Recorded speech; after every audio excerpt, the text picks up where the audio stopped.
Some people are so good at manipulating that you don't even realize they are doing it, or do you? Now you're going to feel it in your gut that something is wrong, but you find it hard to call out that bad behavior. So let's learn about why that is and how to change your mindset so that you can stop being manipulated. I'm Dani D'Silvez, helping you respect yourself and heal from toxic people. Let's go. You are easy to read. If someone says, I never actually said that, even though you remember them actually saying it or having email proof, you may think, weird, well, I don't want to rock this boat and get this person angry for calling them out. They may be emotionally unpredictable, so I'll just let this one slide. You actually end up telling the manipulator that you want to please them, even if they are wrong, that you lack your own self-confidence and self-esteem and struggle to be emotionally independent. How we feel on the inside actually shows on the outside. So if you don't respect yourself, they're going to see that. Would this person gaslight someone that they found to be intimidating, or for a better phrase, beat them up for lying? No, not at all. Therefore, you tell people that you are an easy target. So consider how you frame your questions, how you position your body language, and how you approach conversations. Position of power. Now, workplace gaslighting is more common than you actually could think. A boss could blame you for a mistake in a project, even though you have the email paper trail proving otherwise. It's kind of like they're playing a game of pin the blame on the donkey and you are always the donkey. So in these situations you may feel, can't really tell my boss that he's in the wrong because I don't want him to end up hating me and giving me more donkey work to do, or worse, fire me. Now this is understandable. Some bosses do love the power dynamic and will find a way to sack you if you do call them out. Also, if you are self-employed and you don't really want to annoy your client for them to walk away and not pay you, that makes sense. But if you aren't assertive when someone gaslights you in this power dynamic situation, you're telling the other person, go ahead, walk all over me. I will work more hours than agreed for free to keep you happy because I will push my own happiness aside to make sure you are happy. Ideally, you need to be assertive and say, hey boss, you are lying. That thing didn't actually happen, and be prepared to leave that job or drop that client because you don't want to work with difficult people because they will always be hard to work with. Now, I once worked with a guy who hated his job, but the manager would call him up on his days off and ask him to come in and ask him to work overtime unpaid and to do all of the messy jobs that no one else wanted to do in the office. And what happened? Well, that guy was always given these jobs, and the manager even said to me, well, he never says no, so of course I'm going to ask him to do the donkey work. You have never said no before. We teach people how to treat us, and if we have never said to someone, no, I don't want to do that, go and ask someone else, or you always give in to other people's requests, this makes you attractive to the toxic people. So let's use romantic relationships for an example. If your partner gaslights you and says, no, I never said that, you're acting crazy, you are being needy, you are in the wrong for making me angry, and you don't pull them up for their gaslighting, they will quickly learn that they can always get their own way. Why? Because you will never tell them to do better and you will never leave. You will find that you always end up dating people who emotionally manipulate you and abuse you because you've never learned to stand up for yourself. You don't know what boundaries are, and you never walk away when someone disrespects you. And on the whole, if you find emotionally abusive partners much more attractive than the emotionally mature ones, think about that for a second. So if you have a track record of being an easy target to manipulate, you can bet your bottom dollar that another person's going to do it again. You are afraid of being too much.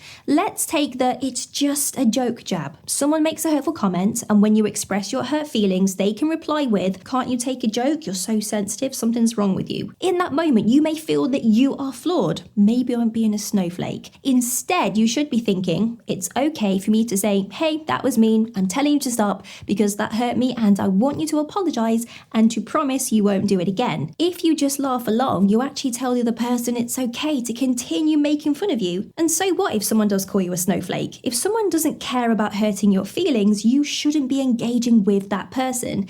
And let's say they are a family member, someone you can't avoid, a work colleague, you simply keep a straight face, ignore that comment and walk away or change the subject. The simple act of just keeping quiet and not responding to the joke tells the other person to think about their actions. You are used to it. Maybe you grew up with emotionally manipulative parents. Maybe they were highly critical and they only showed you affection when you did exactly what they wanted. So what happens? Well, you grow up with the mindset that you are only worthy when you mold yourself into what another person wants. If your friends say mean things or your partner, instead of saying, hey, that's hurtful, or removing them from your life, you will change into the person that you think they want you to be. All of a sudden, you're liking the hobbies that your partner likes because you felt that they were pulling away from the relationship. You may style your hair in a way that you know would please your partner. You stop wearing those clothes that she said she hated because you want to be in her good books. You stop talking about certain topics in the friend group because you want to make it easy and calm for everyone else except you. And you will continue to relive this pattern throughout the rest of your life unless you put your foot down. Emotionally toxic people are everywhere. You will, no matter how healed you are, find them in literally every single moment. They will always show up in your life. So you always need to be willing to put your foot down and call out bad behavior or just avoid that situation or person. And definitely set a non-compromising boundary. You don't like yourself very much. Let's say you confronted someone about bad behavior and their response is, it's not what you think, you're acting a little bit crazy right now. That never happened. And other people are thinking that you're a little bit over the top.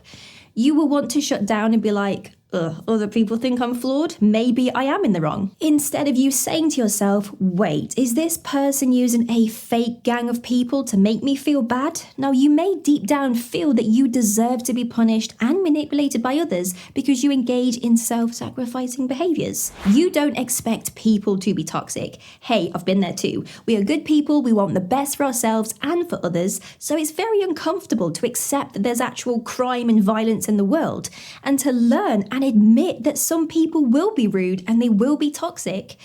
Being naive to toxicity means everyone will take advantage of you. They will gaslight you and you will end up trying harder to appease them. So this explains why so many people may look back during a breakup and think that that person turned into a narcissistic person towards the end, when really, did you just not want to admit to yourself that you saw the red flags from the very beginning and it's only now that you can admit that their behavior wasn't great? When we don't see people with the capability to be rude and selfish, we tend to see them as fixable.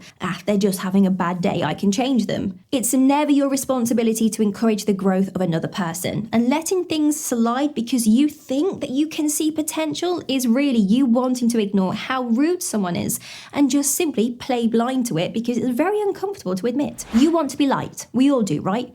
Being emotionally mature is admitting that sometimes people don't like us, even when we've been our very best self. And if you adopt the mindset of, I need to get this person to like me, be it a boss, a friend, new date, whatever, you quickly blur the boundary of who you are, entering people-pleasing mode and fawning to get someone else to like you. Instead, embrace the power that being unliked can be a good thing. It means you love yourself strongly, you value yourself, and you have passion. Now, I remember an acquaintance of a friend group. She was lovely, very, very shy, and tried her hardest to never rock the boat in any situation. Now, she was liked by everyone, but she always blended into the background. No one ever had a bad thing to say about her, which was what she was trying to achieve, but I noticed she would agree to everything that you would say. She would go against her own values to appease others, such as laugh at offensive jokes at her expense, which were very uncomfortable for her, and she just continued to let people treat her poorly. You ignore your gut feelings. 9 times out of 10, that uncomfortable feeling to pull away from someone is true. Your body is telling you this person could be dangerous or isn't emotionally healthy, yet you try to rationalize it and push through. Now, the moment that you feel that you need to stop responding to someone, or you have the thought of, WTF, what did they just say to me? Stop and think. Is my body telling me that something is wrong? If you come home from work replaying these scenarios of your boss manipulating you over and over, if you can't stop replaying the cycle of your partner lying to you, your body is saying, hey, alarm bells, something isn't right here. We need to set a boundary. And learning what boundaries are and how to adopt them is the next step to stop being so attractive to people that can manipulate you.